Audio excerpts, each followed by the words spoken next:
culinary storytelling? Yeah, just like Why tough question? Can you have something lighter? So it's not just writing the book or taking pictures, but how to preserve the living materials, the seedlings, and create a botanical garden or a food museum, but it's a living museum based on the food biodiversity. Because there is no recipe if the ingredients is gone.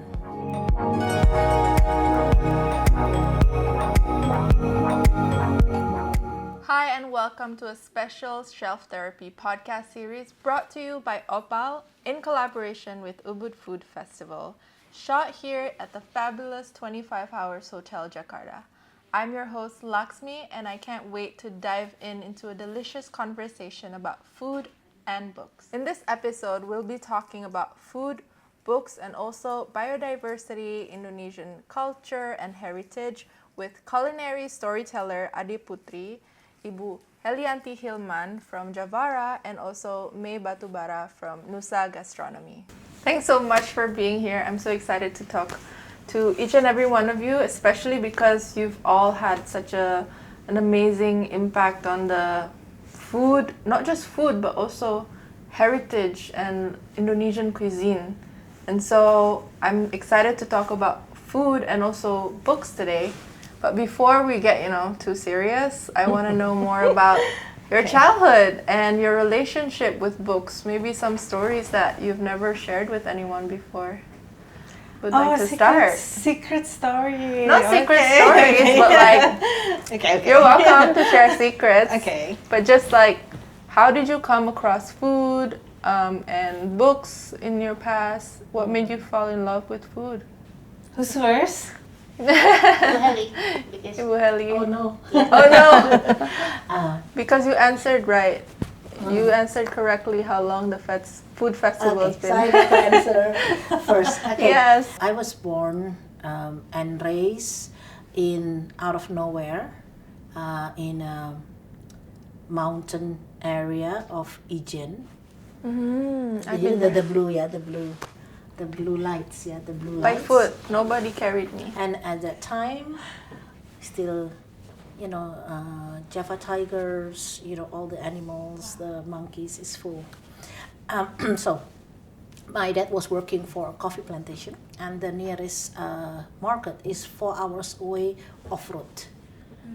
So, it's impossible to basically get your ingredients from the market. So, the only way you can survive is that you have to grow everything. So my basic routine with food is that my mom would say Dad, go to the garden, catch the chicken, ask Cak Holil to cut, and don't forget to get the chili. So that will be the routine. So it was only about 4 or 5 years old that I started to realize that you have to buy food. I thought food, you only go to the forest, collect, you go to your own garden, collect, and then cook. So orang udik banget lah ya, gitu. Jadi orang gunung gitu. So yeah, it's been a very inherent. So it's not only about the food that you put in the table, but also the source of it. So I've been exposed to the source of food from basically baby, So that's one. And then books. Books is interesting because I think when I mentioned about this title of the group, then you will know my age. So one of the book that makes me interested with the food element was Sabta Siaga dan Lima Sekawan. So basically, it's a group of friends. So it's like a novel. It's the adventure of group of friends. I think it's Enid Blyton. Enid Blyton, yes. For teenagers. Yes. Yeah, teenagers at that time. At that time, we laughed. Enid Blyton, and it's always put a very in terms of lemonade and this and that. It looks so appealing. So so actually that was the first time I really see food in a book explained in a book. That was my first interaction with book that mentioned about food. And how old were you? I think I was 8, 9. Okay. Yeah, around that. Yeah, so the concept of having food explained in a book was not many at that time, right? So when you're a kid, your parents expect you to read the story of the prophets, or at that time there is this National Geographic, knowledge on encyclopedia about the world, about inventors, so all those kind of things, but the romantic aspect of the adventure book with the explanation of, the food was there. And that's fascinating. Yeah, that's such a beautiful coincidence how you grew up with, growing your own food and finding your own food and also falling in love with a book that talks about food too. And what about you? You know how Sundays are for slowing down? Well, your Sunday just got a little upgrade. Copa Restaurant at the 25 Hours Hotel The Oddbird Jakarta is doing Sunday brunch with bold Latin American flavors, super vibrant and really fun. And the best part, it's starting from 489,000 plus per person. Honestly, it sounds like the kind of brunch that you'd want to linger over. I think it's very different than what Ibu Heli had. Like she said, like she was orang udik, but I think she had a very luxurious life because you had the chance to pick up everything by yourself. I grew up in a house that actually they're very adventurous when it comes to food, but we got all the food from the kitchen staff because we had a big kitchen with big families, and everything's just provided like that. Everything's good, but I didn't know how it was made. I always enjoy every taste, and my mom always forced us to try everything, even though you won't like it, but try it first. That was the concept. Talking about my relationship with books, I've been reading since I was 3, but mostly news, everything boring. But then when I was 4, my grandma always forced me to take a nap, and then I didn't want to take a nap. Which kind of kid would want to take a nap? I don't know. Yeah, so much energy. Yeah. So she would put some books for me. You just stay on bed and you can read whatever. That's how That's nice. I got in love with books. But of course, back then, what's nice just only comics. But I always loved the kids magazine like Bobo and Ananda. And then I just remembered some of the comics in Bobo and Ananda is always something about witch and the good girls, the angelic things. And a few times there are actually some foods mentioned in those comics. But of course there was a talk about some imported stuff like nuts, I think. And then I always wonder what kind of nuts is this. They would translate castañet and comic and Castaña. and Nina. Yeah. But I always wonder what is castañet because we don't We have don't have it here. Yeah. Castagna is Italian, no? It's Yeah.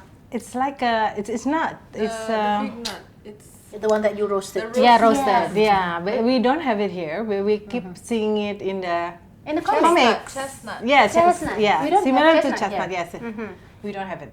Yeah. Oh, we don't have it here, but how It's did it available. make it to an It's Indonesian it's comic? in a comic, and then they translate it into something unfamiliar anyway. Right. Yeah.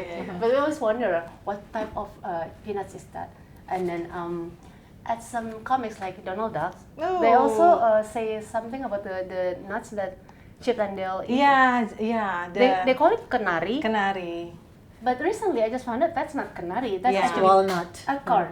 It's Yeah, acorn. acorn. Oh, okay. Yeah, Oh, okay. so it's Yeah. different than, but it's always translate into canary, right? Right. Yeah, it's actually acorn. Yeah. to what's available locally. Yeah. Adaptation. Or Adaptation. yeah, probably the translator doesn't really understand the difference Yeah. between acorn and And back then, And- remember, yes. we didn't have Google. Yeah. Well, cannot be translated because there's literally no Indonesian word for it because the nut doesn't exist here. Or probably I think the translator just see the picture and then it just say, okay, probably this is canary. Yeah. Okay, let's get on Interesting. with my work. And how about you? Okay, I have again a very different background with Mbak Heli. My childhood actually probably like 1 kilometers away from here, which is Senopati. So it's actually, yes, I'm very Jaksel girl. The real Jaksel. No, at that time, because my school, my elementary and my preschool is actually in Senopati. So it's actually, I can cross the street back then. My parents would say, okay, you look right, no car. You look left, no. Back then it was two-way. So you look right, there's no car, and then you look left, there's no car, and then you can cross the street, and that's possible at that time. At that time. At that time, it was super quiet. It was a very residential area, so all the street in the Senopati, it was all residential. What year was that? Okay, my first elementary was, I think, 1980. Yeah, That's why. 1980. So it was very quiet. 80. Yeah. Yeah. So Like 45 years ago. my experience with food actually comes from two sides. One in my family, and then the other one is definitely street food, because every few minutes you can hear the street food seller screaming. There wasn't any ring or bell, or sometimes they use tools. Yes. But I can tell the difference between tukang bakso and so that's my experience, is very into street food. Right. Yeah, and then I can just bang and so yeah, street food is very a thing for me in my childhood. Yeah. So I'm the street food expert basically because there's so many street food back then who walking past with different kind of sound, and I can tell the difference between each of them. And then another expose of food is because I came from a Batak, Sumatra family. So my grandma lived with us. So the house was designed basically for her.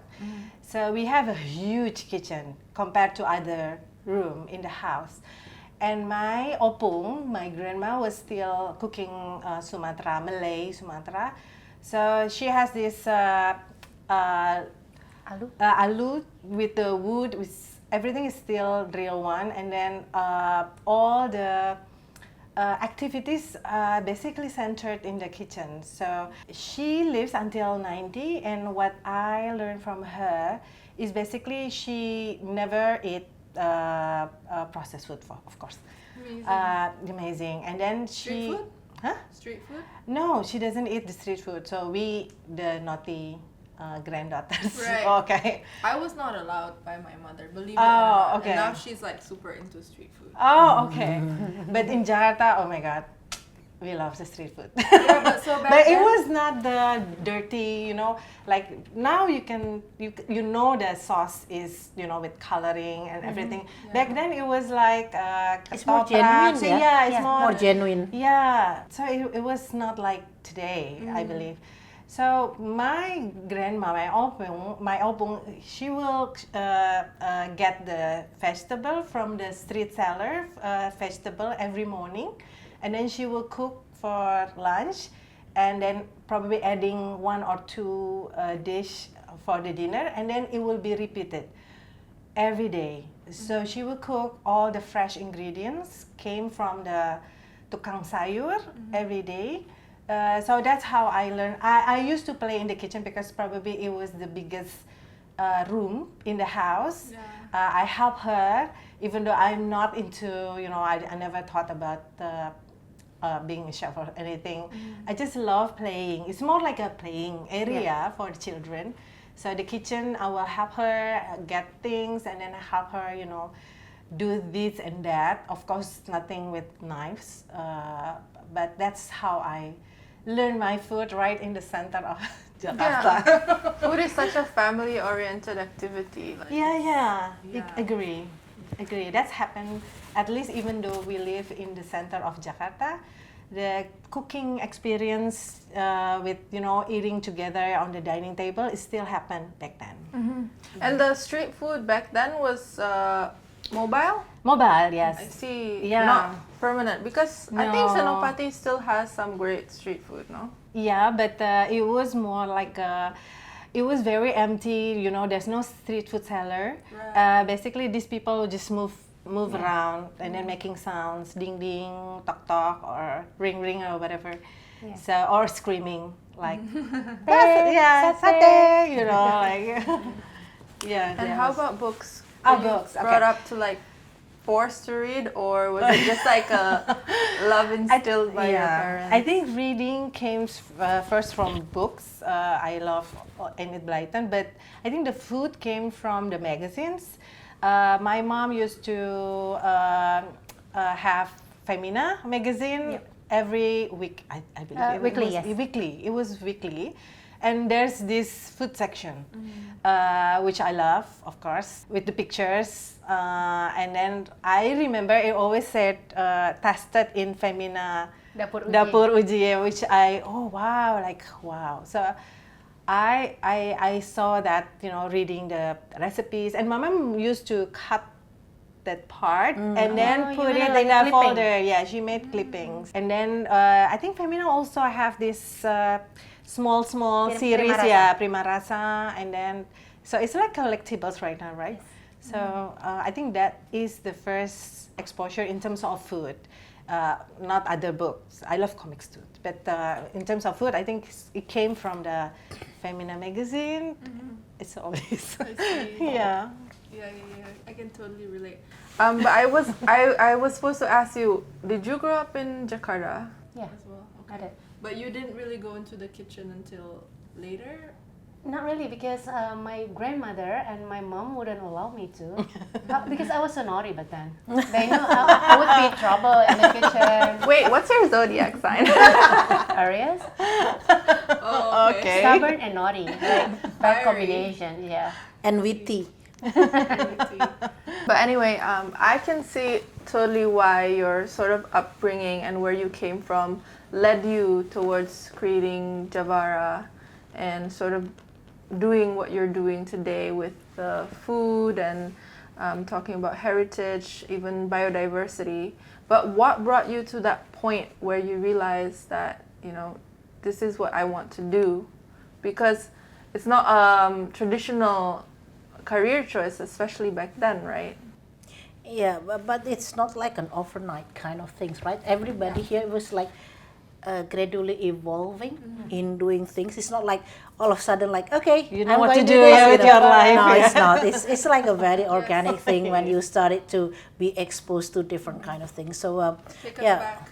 yeah. I was a lawyer before, and my interaction with the farmers is because I was providing pro bono legal advice to farmers groups that were trapped into an unfavorable contracts, and apparently the cases were quite many. So I got to travel across Indonesia to visit these farmers groups, and then trying to see what we can do. But it's been going on for, I think it was like 2 years. I think my husband got fed up driving me around and taking me around, and until one day he said, like, I don't think they need a lawyer. So I think what they need, my husband said, I think what they need is access to market that are respectful and fair. So why don't you just be part of that supply chain and give that solutions to market access? I was like, I know nothing about the business. I said, like, I was a lawyer before, and then it was not business, not even in the food industry, or I'm not an agronomist. And then he said, like, but at least you like to eat and you like to cook and you like to That's travel. a good beginning. That's a good, yeah, that's a good starting point, and then before Javara, I've been traveling to over 40 countries. So for someone who likes to foodies, who likes to cook and to eat, basically you are exposed, or expose yourself to experience all this food culture in different countries. So I think that gave me the benefits of understanding what the market wants. So when I started to work with the farmers to see, like, what ingredients that we can bring to the market, I immediately can map out, like, oh, this one can go to Italy, oh, this one can go to France, oh, this one can go to, I immediately know which palate flavor or which profile of the taste that can go to which market. So I think that's the only benefit that I have, is because I love to eat and I love to cook and I love to travel. So that's how it evolves. But it was not designed. I mean, like, I don't even know how to prepare a business plan, or so everything is more like organically and casually, and then we grow from there. And then all of a sudden, managing hundreds of products, exporting to over 30 countries, working with thousands of smallholder farmers. So it was not an overnight process. Yeah, but that's a big ask coming from your husband. He's essentially telling you to like fix the system, right? Yeah. Not help the victims. Both my husband and my parents are the one who support so much in terms of me entering into this world. So basically, it's more like a fait accompli. So I was like, either you do it or we hit you. Wow. So, but because basically they see that the problem. I think one of the turning point is because one of the farmers that will become victimized by the unfair contracts. Apparently he got stroke because he was somasi itu he was Sued. He was sued for Yeah. $300 million by one of the exporter, and then he got stroke. And 1 week before he passed away, he met me. He showed me the contract, and then he held my hand and he said, like, I pray that one day you become exporter that will take care small farmers like us. So that was, and then 1 week after that he passed away. So that's when my mother and my husband started to like, you have to do it, you have to do it, because apparently this kind of cases are quite a lot. So so it's I have no choice. I mean, it's something that we just have to do. And what was like the beginning of Javara like? If you could paint us a picture a little bit. Actually, it's more them guiding me, navigating me, because I'm so clueless. I have no understanding at all with all this indigenous wisdom in growing things, or right now we call it as organic or regenerative, but it's been in their DNA or in their practices for many years. So basically, in the beginning, it's a lot of the fact that they're the one who's guiding me through. Understanding the beauty and the benefits of this, not only for them as producers, but also to the environment and also for the consumers for healthier diet. So because that's when I started to realize that all these farms is actually based on ancient wisdom. It's not a monoculture, so it's a multi-crop and most of it is natural ecosystem. So that's when we realized that Javara should not be focused on certain commodity. So we always say that we're not selling food products, but we are selling food culture. And one of the food culture that are based on our indigenous wisdom of the agriculture system or food system is about respecting the nature and respecting the biodiversity. So that's why when you see there are so many products of Javara, basically we are marketing the whole landscape of ecosystem, not just one commodity. Not a monoculture, but basically it's about presenting the whole landscape. So that's why even on the first year we already have 200 products, because basically we try to sell everything within the proximity of their farms. I mean, we as Indonesians, with our motto Bhinneka Tunggal Ika, should actually celebrate more diversification in our food, because we're such a biodiverse country with such rich culture, but it's been sort of like watered down. Yeah, distorted. And with the modern lifestyle. So that's such an interesting story. And how about you, Mbak Ade? You have mentioned, I've seen that you're a culinary storyteller. What point in your life did you sort of realize that that's what you want to define yourself to be? Well, I've been writing since I was a kid. I really love writing. But I started to write professionally. I mean, I get money from it since 2001. And then, of course, in the beginning, just like any other person who writes about food, I wrote about going to cafes and restaurants, saying what food you need to order, everything just like that. And then I think started in 2012, I started to write something about Indonesian food. And I just realized I actually know nothing about Indonesian food. I only know a few. I know how to describe the flavor of those things. I don't really know how it comes like that. Why did they use kluwak, for instance, to make a black colored beef soup? Which for me it was very interesting yet weird. You know that kluwak is actually poisonous, right? Yes. And who was the first person who found it? And then you see, it looks like a stone. when it's fermented. When it's not fermented, it's poisonous. Why would you crack something that looks like a dried stone, and then you see a black paste, and then you try it? You know someone could have like. Sounds like accident, right? How did you develop a recipe when you could have died? Yeah. And then you eat, you put something valuable, which is meat, to it, and then eat it. So I started to like, you know what? I need to learn more about this. And then I travel more, and then the more I travel, the more I'm like curious about so many things. I found that the term rawan is not only used in black colored beef soup, but also in some soups in Bali. But the soups in Bali that called rawan, they don't actually use keluak.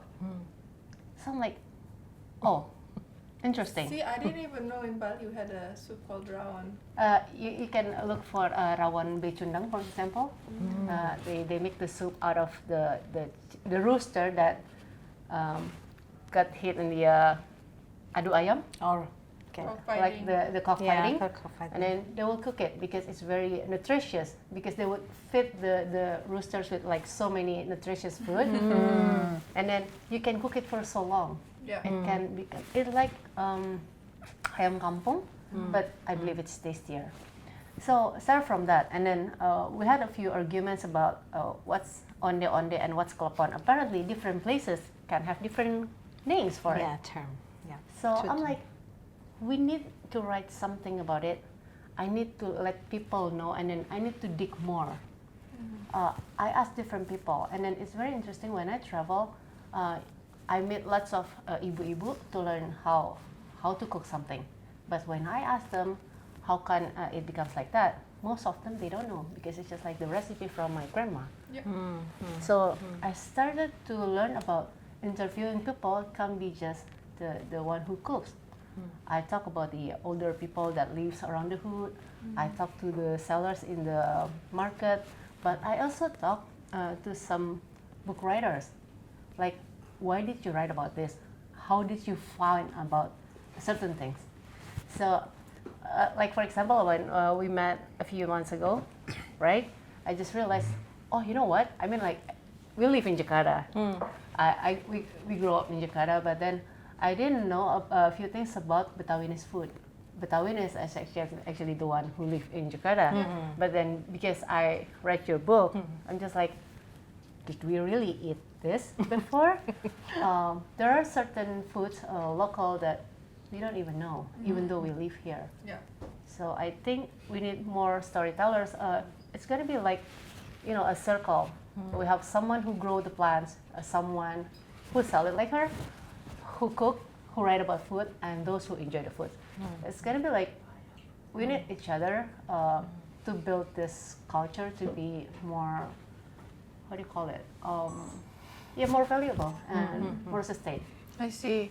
I lived in Italy for 4 years, so I was really familiar about how Italians know exactly like where the risotto alla Milanese is from that region. Pasta al ragu is from Bologna, and Parmigiano Reggiano, etc. So they're very proud of each and every ingredient that is grown and made in Italy, and also all the different types of cuisine from different regions. Like almost all Italians know this. It's like general knowledge for them.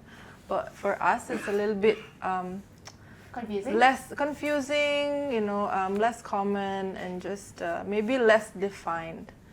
So that's a really interesting topic as well. And maybe this is also where you come in from Nusa Gastronomy. Maybe when did it take shape from you, Nusa Gastronomy, and the backstory behind that? Yeah, I think the Nusa Gastronomy restaurant itself, it was started in 2016. So basically, it's a journey with my husband, basically, because he's the chef. So I learned so much from him, because back then, again, I'm a street food girl. So I learned about sushi. I learned about all the sophisticated food from him, basically, because he's a chef. So it's a long journey. I think we start the food business back in 2000. So now it's 25 years. But the Nusa Gastronomy Restaurant itself, it was started in 2016. But because we don't want to just open another Indonesian restaurant, so we think about how to make this different than other restaurants. So we use the term is a research-based restaurant. So basically, we travel to regions and then we brought back the ingredients, and then we tell the stories in our menu to let people know. Again, this is also something that we also learn, because there's so many dishes in the region that we don't even know. So it's more like we are retelling to other people things that we also amazed during our research. So that's what happened. But I think the most important work that we do is basically during COVID, when our restaurant actually closed. So during the COVID time, I discussed with my chef husband. Basically, we are used to open and close restaurant basically, but this Nusa is basically, it's more like research. So if the restaurant close, how are we going to continue the research? And then at that time, we got a grant call from the U.S. Embassy Jakarta for the Ambassador Fund for Cultural Preservation. So we try to apply that, and we are happily get it. So that's how we sort of like deepening the research, because now we get support to sort of like traveling all over Indonesia, and then write down the recipe.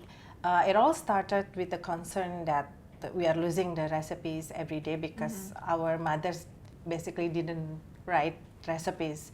So it's all passed down from experience, experience cooking together. But if the younger generation doesn't want to cook together, so basically we are losing the recipe. So, but what we found is not just recipes. Basically, it's all the cultures, the stories behind the recipes. That's how then we develop into 4 books.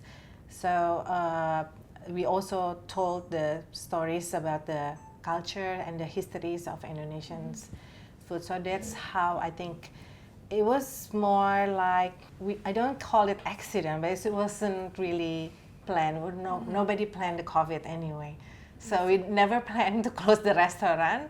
So it would just happen, you know, along, okay, there's this opportunity, okay, let's try. And then I personally, I'm the kind of person that I wouldn't plan the next 5 years. Every time my friend asks me, like friend from school, they would ask me, okay, Mei, what would you do in the next 5 years? Oh, I don't know.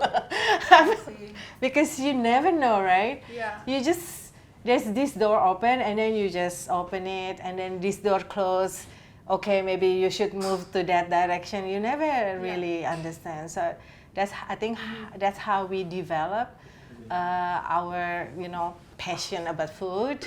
So you just follow the path. But I see it's still like deeply aligned with sort of your mission. Yeah. Apparently, we love that. I mean, I love meeting mothers in the village. I love working with the grassroots people. They're such an honest and cheerful, you know, people. That's how, you know, they're really like a child. They're seeing things as it is. So that's why I think Bailey told the truth. They're easily, how to say, ditipu. Yeah. What is the English term? Help. Ditipu? Cheated. Get cheated by policy or whatever, because they're just like child. They're so innocent, and then, you know, that's how I love working with them. Naive. They are so naive. It seems like you have the mutual interest and passion for traveling, and also a lot of your research comes from travels and interviews with locals and just being on the field. Are there also other ways that you research through books? What kind of books you read that maybe influence your work, etc.? I think in terms of books, I think it's more like a seeing the trend. So I like seeing what's book out there outside Indonesia and what kind of trend. I think because we know, I think it's not easy to find food writers in Indonesia, Yeah. but it's very easy to find outside. So what we are probably read is more like, oh, this is how the world is going, or this is what people in the world loves to do, or the next, what is the next. But in terms of Indonesia itself, I think there's no other way other than talk to people, because funny thing, during the research, we put 6 months for desk research, and then another 1.5 years for at the expedition or the travel. But what we found during the desk research is totally different, because most written about food is more like a popular, trendy, or you know, legendary warung in certain area, but not the one that we are looking for, which is family recipes that is passed down from generation, that is so difficult to find. So I think that's which I think everyone has its part. I believe there are food blogger or influencer who we also appreciate, because they show, you know, popular places in cities around Indonesia, which is good for tourism and good for economic. It's just that during our research, it's really that's not what we are told the donor or U.S. Embassy. We are looking for the recipes that is passed down from generation, which is not sold in warung, or You can't find it online. Yeah, I cannot find it online. So it's like I think the assumption in the beginning of proposal is correct, that there are recipes that is not written, and it's almost gone if not documented. So I think in this research also, we always kept telling everyone, every time we have opportunity to talk to media, to everyone, especially young people in the regions, because they live there. Why don't you do the documentation in your own region? Because we strongly believe there's so many other recipes that has not been documented within our research, because time limit and budget limit. So we encourage young people all over Indonesia to at least write down their own grandma recipes. Yeah. So if you're not willing to cook it, at least just write it down, so we don't lose it. Right. How about yourself? Do you find inspiration from books in terms of your work? Same as Mbak Mei, it's kind of difficult because I always buy some books that, okay, this is a book about Aceh food, book about Padang food, but it's not really properly written down. So mostly data, but not really enjoyable to read. But I'll keep it anyway, because sometimes I need to find a few data about it. I think what we actually need, probably like the Mustika Rasa, the second and third generations, because it was the government that gathered all the recipes from around the archipelago. So I think we need it, even though it can be books, it can be online, whatever, but of course recipes will evolve. Time to time, processing. Maybe nowadays they started to pour on some hot oils into sambals. Back then, mostly they were raw. So I think we should actually do something about archiving. We're so bad at it. Yeah, I agree. I mean, I did a little blog post. I have a little blog for fun, nothing serious. I couldn't really find that many cookbooks, maybe less than 10. And one, including my mom's, but she's not Indonesian. A couple of them are not Indonesian, like Larali. At heart. She's a Balinese princess. Queen, sorry. But yeah, like Larali. There's like some Indonesian, like Patty Elliott. She has a beautiful book. But we definitely need more. I told already like Chef Valian, why don't you make a book? You know, you have your restaurant, you're establishing yourself, like publish a book. I think more young chefs should do that too, and even just, you know, Indonesians in the village as well, like write down your recipes, your grandma's recipes. And it's not about stuck in the past, I think. Yeah. Because it's not because I remember the Swedish government, they have this kind of research to map the pattern of traditional pattern of Sweden. Now it becomes candy pattern because that's how it. This is how I see our research.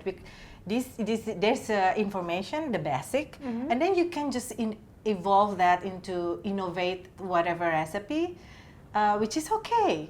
So it's not like we are against innovation or something, but you need to know what is the basic, right? And then you can innovate from that. So that's how I see it. But I think it's not just the food, also the pattern. In Indonesia, we have so many pattern in textile, in buildings, but nobody actually archive or make data on it. While it can be used to sort of like further innovate Indonesian design, graphic, for example.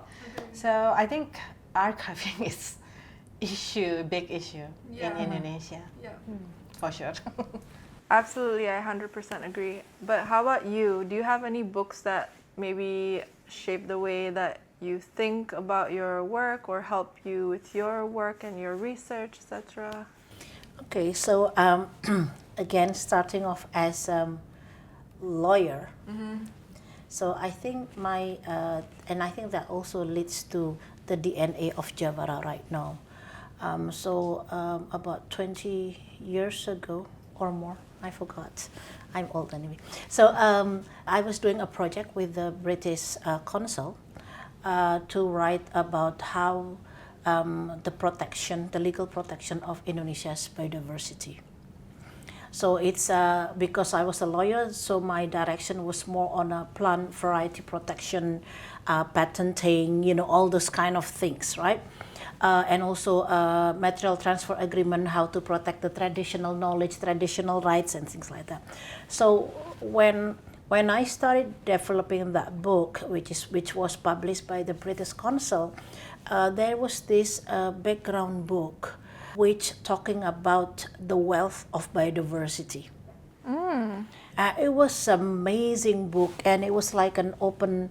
It's like, because you know, at that time, even until now, Indonesia are cutting down our forests, right? You know, our rainforests, and you know, destroying our natural landscape.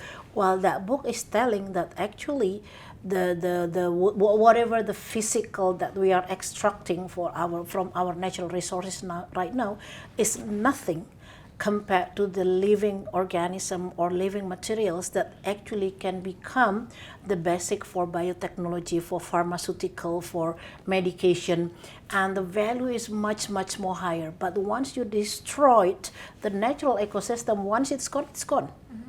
You know, and there will be no recipe can be passed down if the ingredients is not there. Because many of the ingredients could not survive because of few things. The local dialect is missing. Nobody is talking about that local dialect anymore. And then the natural ecosystem that grows the ingredients is missing. You know, so that comes to the second part of my work, which basically through the School of Rural Food Artisans, Sekolah Seniman Pangan, which our main module, our priority module is to teach the local community, indigenous community, how to document their food biodiversity. But it's a living documentation. So it's not just writing the book or taking pictures, but how to preserve the living materials, the seedlings, and create a botanical garden or a food museum, but it's a living museum based on the food biodiversity. So, and I do that at my house, we do that at our school, we do that at our office. Everywhere we go, we started to, to document, to archive, but through a living plants. Because there is no recipe if the ingredients is gone. right? Yeah. So it's side by side. So we have to start from the very basic, how we encourage the younger generation to preserve our natural ecosystem, because that is the wealth that builds our culture, either that's for fabrics or for food, for many things. So we teach them how to do a documentation. We call it as food biodiversity mapping.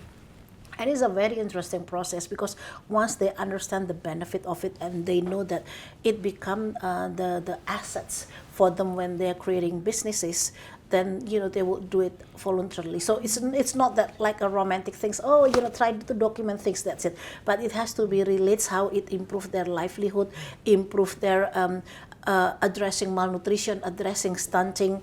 So basically, we're bring it to them in such a way that it's relevant for them. Because telling people only to archive but not seeing the relevant and how it changed their life, it will be a very tough call. It will be just another projects by the government, sorry to say, but that's what happened.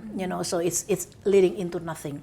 So what is very important whenever we try to encourage them to archive, but how this archive of a living biodiversity can change their life, either through businesses or through products or gastrocultural tourism, or they're making rural cafe, or they're making rural restaurants. So there are businesses that they can build based on that, and there are also recipes or ingredients that they can use to improve, to nourish the family, to improve the nutrition, to address the stunting that they have, to address the malnutrition that they have, but in a such fun way. Yeah.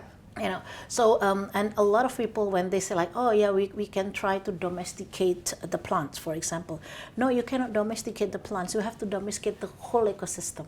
Because like, for example, when you go to the forest, whenever you see, like the natural ecosystem, whenever you see pohon durian tree, there will be mangosteen tree. That's how the nature works. Because mangosteen will minimize all the bad impact of when you're eating durian.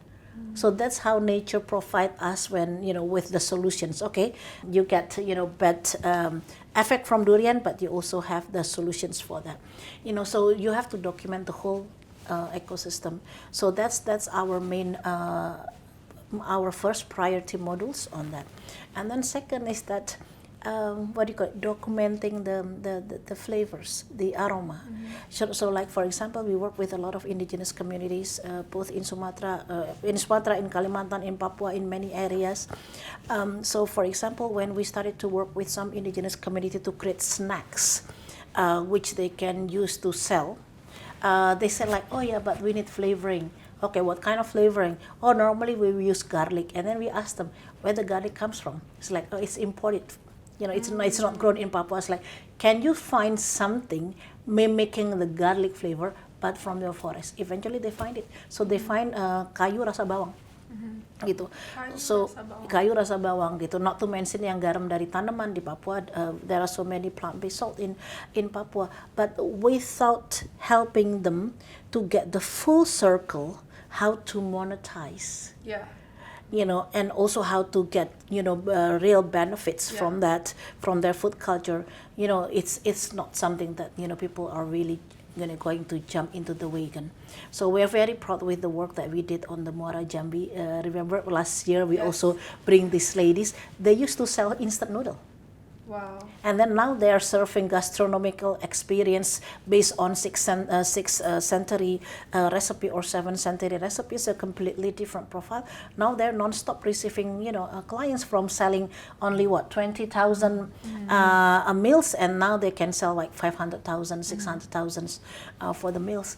So that's why building the entrepreneurial capacity for this community when they do archiving, but also to help them navigate how they can monetize or help to nourish the family.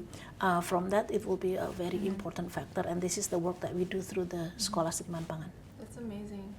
But sustainability requires you to have the pillar of economic safety to sustain everything. Yeah, otherwise they will just say that we are overly romantic, because that is exactly what my dad was saying when I was studying. He's an agribusiness professor. So I showed him like, oh, Dad, I have this plan of bringing forgotten food biodiversity of Indonesia to the market. He looked at it and he said like, you're going to be bankrupt in 2 years. I said, like, why is that? It's like there's no market for it. I mean, like, it's just you're just being overly romantic. I mean, like he meant in a good way. He just want me to challenge my way of thinking to make it relevant for the market. Instead of like langit ketujuh gitu ya, gitu kan. So, but how to make it grounded.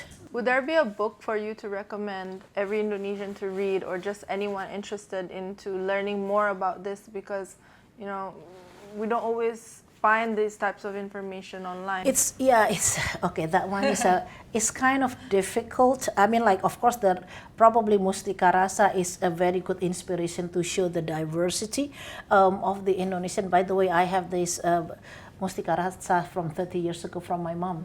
So it was really an inspiration in terms of how diverse. But in terms of understanding how to navigate through the landscape, this is our homework to prepare the information. It doesn't have to be books. It can be like an online or a YouTube or those kind of things. Because right now, people like documentary or something visual much better than reading books. Sadly, but that's realistically. So, do you like to read books for fun at all? Yes. Well, what would you read for fun, or just to relax? I don't. Mine probably not so fun. I like something like self-improvement, but it's more like a meditation and learning something spiritual. So it's not fun.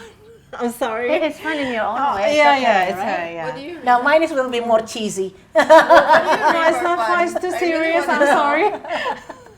Which just I found it very peaceful.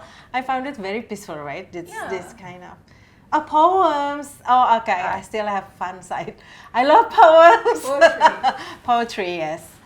Indonesian poetry. Okay. Surprisingly, it's rising, right? Yeah. It's rising nowadays. Yeah. Young people are now into poetry. I don't know how, but I love them. Okay. How about you? I do read novels. I love Eka Kurniawan. I love sastra. I love Indonesian language. All the dictions and everything, just love it. But I also read some like, Red Hot Chili Peppers, the band. The bassist actually write a book, and he write it himself. He writes it very nice, and it really shows what kind of person he is, which like kind of freaky guy. Which I like the terms that he wrote. Yeah, I enjoy it. Fits you. Fits you well. I should learn. Okay, I will try to get it. What would be a book that you'd recommend Indonesians who are interested in culinary storytelling? In culinary storytelling? Yeah, just like Why tough question? Can you have something lighter? I don't know. What's a book that is I have this poetry book about food, but it's by Indonesian. What is it? I forgot. I'm sorry. I forgot the name of the writer, but I found it it was a book market, like an indie book market in Jogja. Okay. And then I was looking for a food section, but there is this poetry about food in Indonesian bahasa. Oh my god, it is fun. At Buku Akik? So No, not at Buku Akik. It was a bazaar in Semarang. Oh, So I forgot. I'm sorry, writer. We'll But ask I you will later. highlight it later Ask on you later. in my post. Okay. Yes. Sorry. But that was fun. That book is fun. Okay. Well, recently I just bought this book from Aga the sketcher Aga. with Uni Reno. They write a book about this restaurant, old Padang restaurant called Rumah Makan Surya, and I go to that place every other week or something back then. I like how they write down about a restaurant, not even about a Padang food, but specifically about the restaurant. Rumah Makan Surya. Yeah, Rumah Makan Surya. And I think nowadays, like all the publishers become more active. They publish this book in a very artistic way. So even though someone doesn't really like to read, they will enjoy the book as part of art. Visually nice. Visually. So I would recommend that. Okay, yeah. What was it There's called, newly I don't know, Newly Surya, launched. something is not dead yet or something like that. Rumah makan Surya Tak masih. pernah tenggelam. Oh, tak pernah Tak pernah tenggelam. I'm currently reading Crying in H Mart by Michelle Zauner. She was in the Japanese. I just read that too. Yeah, It's a such good book. sad, but Not that sad. Maybe I'm well, it is sad, but not like depressing kind of sad. Yeah. It's a beautiful kind of sad because she talks about her mother and like her memories growing up, etc. And she's actually an artist. She's a musician. She's a musician. I think her band is called Japanese Breakfast. Japanese breakfast, even though she's Korean. She's Korean, American. What is the title? Crying in H Mart. Okay. So she is actually half Korean, half American. I bought it because of the cover. I'm that type of person who bought books Books because by of the its cover. You cover. judge by the cover. Cover You first, judge and by then the I check on cover. the color of the paper, and of course the font. Okay. I'm so crazy about font. If your life was a book, what cover would it look? What would the cover look like, and what would you call it? It would be very simple. Like I don't really like too noisy. It would be black. Yeah, probably black on black. Black on black. Yeah. So let's say the cover is black, and then the font would be also black. But if you see it like, oh, it's written something. So it's kind of mysterious. But write about what? I'm not sure. About my life? Anything. Yeah, maybe Your about food my adventure. About Yeah. food about clue because it's black on black. Yes. Please Yeah. do. Your next project would be Yeah, Kluwak. but because I actually did a research about kluwak. That's Maybe we how. should do Kluwak. Yeah. Okay. That's a good thing We for can talk black more on black. Yeah, perfect. Yeah. And how about you? Do you read anything for fun? Okay, so the cheesy part. Okay, I'll start with the cheesy part first. I always felt like I'm not a good business person, right? So I mean, like I'm more on the seniman side, creating something out of nothing, and on the creativity side, but on the business. So if I have time, I try to look into the business book and see how I can improve my business proficiency. That's very cheesy, but I mean, like it's needed. I mean, like how you manage your team, how you do this, how you do that. It seems like cheesy, but it's something that you need, right? So otherwise, I mean, like you could not also help this community to become entrepreneur if you yourself, still struggling as an entrepreneur. So that's one. And then second, on the extreme side, is actually I really like about anthropology and archaeology. So I like to work with Filolo. Filolo is someone who expert in ancient manuscript. Of course, I could not read, so I asked someone to read it for me. So I am always curious about how the food culture is presented in the ancient manuscript. So I've been working with Sugilanos and with some other younger generation who are anthropolo. So that is for me is very interesting because I think it's more rounded compared to just the books, culinary books that we have right now. And then the third is, I think it's completely extreme, but when you are dealing with when you work so much with indigenous communities, you know that their book is the nature, berguru pada alam. So that is actually the most difficult part, is to shape your intuition. So when you are in the nature, you are able to read the nature in terms of the weather, in terms how, like for example, if there is this birds, it must be this. If there is this, so kalau ada racun, dan penawarnya ada di situ. So it's for me, it's the wealth of our culture, which berguru pada alam,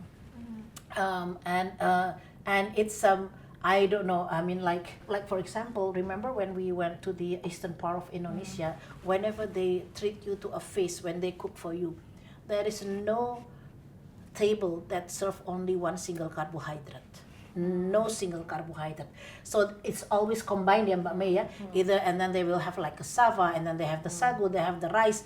At least like 2 or 3 different type of carb. And I was asking them, wait. Does it mean that I have to eat them all? And I said, no. Listen to your body. What kind of carb do you need today? So I think they're wise enough to understand that not every member of the family need exactly the same carb on that day. If you're a father, and then you have to work hard, and this you might need to eat rice or things like that. But the other one is I just need the plantain and the banana, and I think it's so wise because nowadays we live in the cities, right? When you cook a pasta, everybody eat pasta. You eat rice, everybody. So you expect the whole family eat the same thing, and but that's not the case because they understand that everybody have their different need, and it's what they call as intuitive eating, and it's exactly the same like learning from the nature. I think they're much way advanced compared to us, and I'm always keen. That's my book, nature is the book. Actually, there's a book about that written by Japanese. Forest bathing? Not just forest bathing, but basically how you read the nature. But it's by Japanese person, but it was translated into English. Again, I forgot to Later you will send her all the Send me all your food recommendations. or things you will see when you are slowing down, something like that. Yeah, that I think that book. see. Yeah, things you see when you slowing down, Yes, something it like is. that. That is quite you always famous. see when you're slowing Slowing down. down, yeah, it was quite Yeah. famous. So this basically he teach about how you can read the nature, including it's going to be rain or something like that.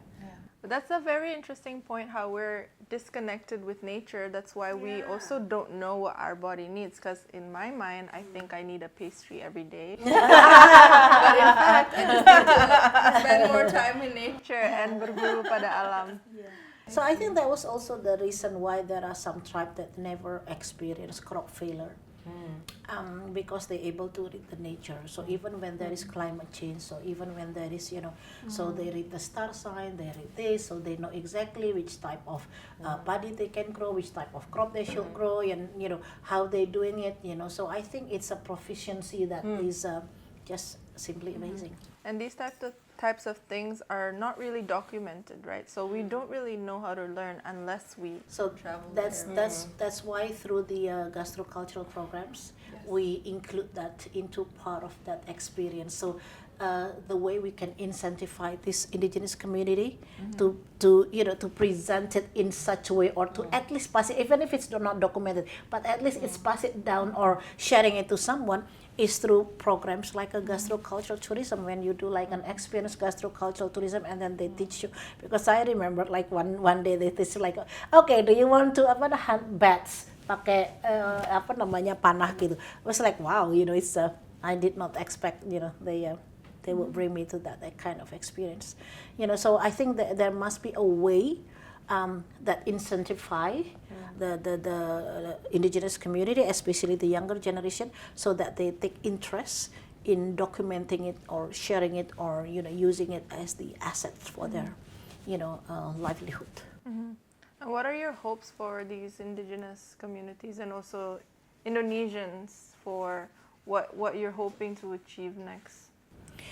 I think they are the one who's struggling the most, because their rainforest is converted into plantations and things like that, while for them basically is their source of livelihood. So and it's always, they are considered to be like less educated or less, but actually they're the most educated person, but a different way of education, different way of knowledge. So if someone is living a very fancy life, I think it's them, because the more they're not being touched by the government programs, the more they're living well. So because we did research, places that doesn't touch by the programs of the food security programs, actually there is no stunting, there is no malnutrition, there is no shortage of food.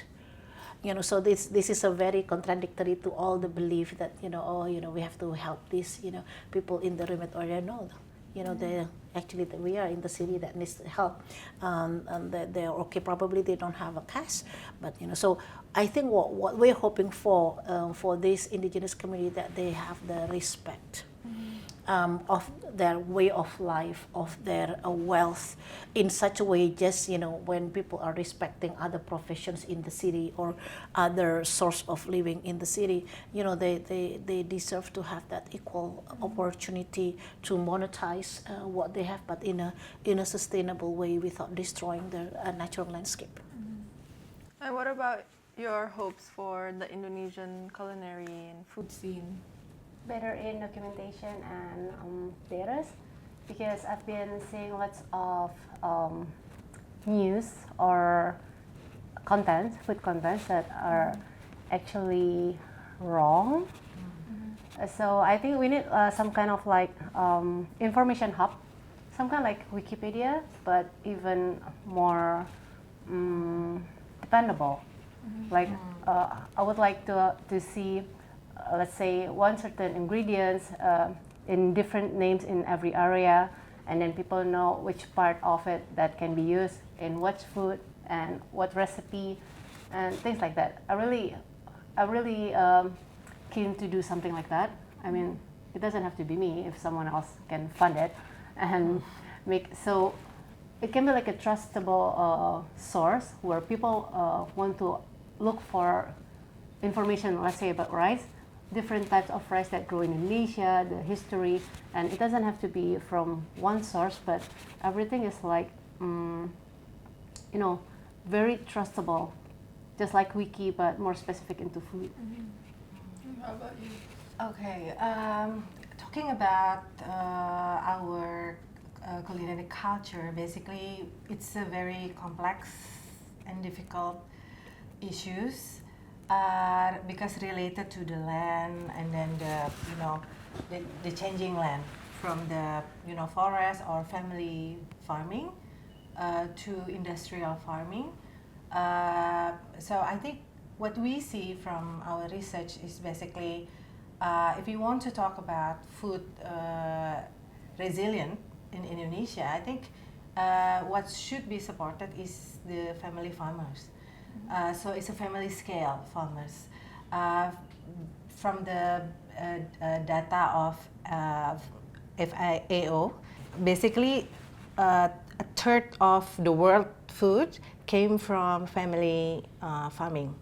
So I think if Indonesia wants to sort of like reaching the food resilience, it's not by having a food estate or having one company having thousands of hectares, but rather supporting these family farmers because that's where the food comes from. So I think it's very complex. But again, a bigger issue is probably what I really wish to see, the change in the perception, especially in the Indonesian government, because we are so reliable to industries that is destroying our nature, like of course monoculture plantations, industrial plantation, and also tambang. What is tambang? Mining, yeah. Extractive industry. Yeah, so basically everything is destroying the nature. But we can see some countries like Korea, they're having devisa from culture. So I think Indonesian culture has been, how to say, not yet seen as the power or economic source. And I think that can actually, if we can really grow and change our economic rather than from those depending on those destroying the nature, but to something actually preserving the nature, because our culture is basically preserving our nature. So until then, I think we will keep, fighting between the indigenous people versus the big company in terms of land, because again, the government has not seen yet the power behind the culture, the value behind the culture. So I think we need to move to sort of like a culture-based economy rather than extractive industries. Economy, yeah. So I think we hope to see a change. I don't know when, but we really hope to see that coming. There seems such complex issues. Yeah, it is very surrounding surrounding food issue. Thing like food, you know, that's supposed to be a celebration of life. Yes, true. We are so left behind in terms of having that kind of understanding within the government, because basically all the economy is still based on extractive based economy, and losing the value of the biodiversity. Plasma nutfah itu apa ya? It's like a living things, which actually become the sources actually for the pharmaceutical or wellness industry that have much multiplication compared to if you're cutting the forest or if you're doing extractive industry. Because when you do extractive industry, then it's not sustainable. When it's gone, it's gone. But when you are replicating the plasma nutfah, I don't know what's the term that in English. So basically, it can be replicated through the labs and things like that. But the sources of plasma nutfah should not be gone, because when it's gone, then it's gone. So I've learned from the book that we published, the wealth on the biodiversities, that actually combination between the biodiversity and the indigenous knowledge cut the process of R&D. Because R&D actually takes so long time, right? But the indigenous knowledge can help to cut, because they know, like, okay, use this plant for this. There is no empiric, but researcher can continue from that, rather than start from the scratch looking into, okay, what are the active compound that can be used for this. They basically can work with the indigenous community and have a benefit sharing on that. So because it will cut years of R&D. Talking about something a little bit lighter here. What's one most underrated Indonesian dish, Indonesian ingredient or tradition that you'd wish more people would know about, either it's in Indonesia or abroad? An Indonesian food fact. Okay, I'll start with the ingredients first. Yeah. So Indonesia has been colonized because of the spice, but even until today, we're still colonized, and nobody is realizing. I just came back from Japan, business trip to Japan yesterday. And I had a meeting with a big food industry, and they mentioned that they get 98% of nutmeg that are available in Japan for the use of the industry and everything coming from Indonesia, but everything is traded through Singapore. Yeah. So if you look into all the key players of the spices in the world, it's not Indonesians, right? So and if you look into the knowledge of spices, it's very Eurocentric. So basically, when people say like, oh, how many spices available in ASEAN, and then they will look into all the scientific book written by the Western scientists, right? And then you will come up with only 550. But if you look into the ethnobotany, the ethnobiodiversity, Indonesia should have 40,000 different type of spices and herbs. But it's not acknowledged, so that's why we also need to decolonize the hegemony of who owns the knowledge. Because it seems like, oh, if it's not coming from the Western scientists, there is it's not there. Yeah, so basically it's not there. So that's why nobody knows about tadi kayu bawang or garam tanaman, because it's not within the radar of the Western scientific, but it's within the knowledge of the indigenous community. Unfortunately, I found out that bananas were endemic to Indonesia through slow food, which is coming from Italy. And I spent 4 years there. But even a lot of people in Indonesia don't know that we have hundreds of varieties of bananas. Yes. It's endemic to our and home. thousands of the edible roots, like yam, things like that. We also eat Cavendish bananas, yellow banana from which the same source. tastes like a plastic banana, I say. Yeah. How about you? Would you think that there's like an underrated information about food that you'd like people to know more about? I found this thing that looks similar to cassava, but it's actually very poisonous. I've been talking about lots of poisonous food. Yeah. I think you need to write book about Dangerous that. food. Dangerous food. Yes, Yeah. yes. It's called and it's something that you can easily find in K area. So it looks actually very similar. So the ladies took one cassava and one ambal next to each other. The trees look the same, the root looks the same, but it's interesting how the people there try to make everything from the ambal. They try to get rid of the poison by grated it, take out the liquid, and then make it into dried powder and everything.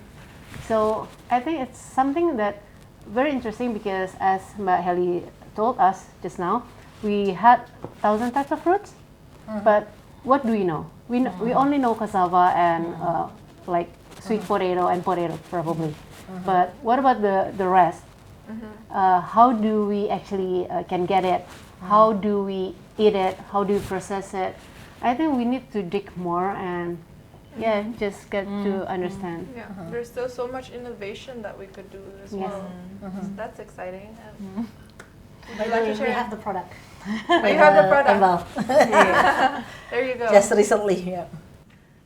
Okay, I think I strongly agree with the quotes that Indonesia is the sleeping giant. I think the issue is we have not yet developed a good nation branding because I think it follows each other. Like when K-pop is raising up, the food also follow. Yeah. So basically, so I think it's a whole ecosystem. So I think it's important to, in terms of food, probably is really important to develop a good narration and a good planning how to brand ourselves outside. Maybe it's not our music industry or film industry that will be the locomotive. Could be the food.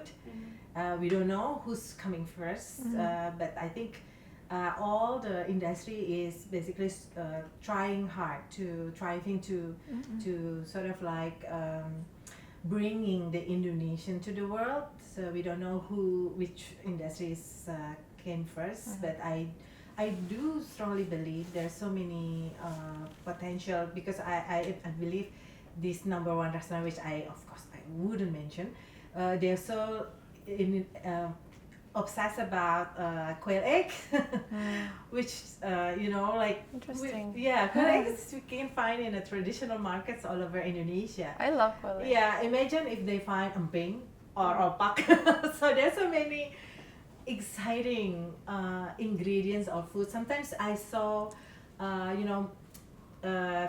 food movies, food films in Netflix, for example, saying about this kind of roots or something in South America. Well, what, like we have that.